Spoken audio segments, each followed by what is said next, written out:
For example, someone sees a pastor, they see that pastor as an authority figure within the church, yet that pastor, everybody knows he's not in the right position at all.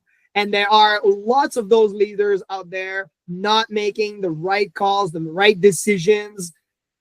If you are the one that I would use the analogy of David and Goliath, right? Where you're going to be the king, or you know you've been anointed to preach, and you know you're supposed to be called to be you're called to be the preacher or the pastor. How do you get this person to step into their purpose for that kingdom? Not just to recognize it. We've talked about recognizing it, and now how do you get them to really step into that purpose, walk with that purpose, even if they consider themselves as introvert?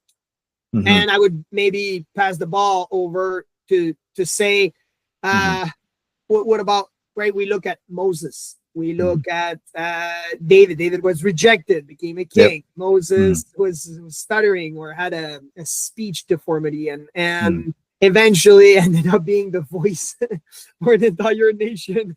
Right.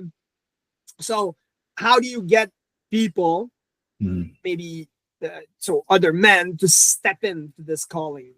Yeah, great question. So with the David and Saul analogy, that one's tricky too, because David was anointed and so was Saul, and Saul refused to let go of his throne. But there was never a command, at least from that I'm aware of, where God told David, go take Saul's throne.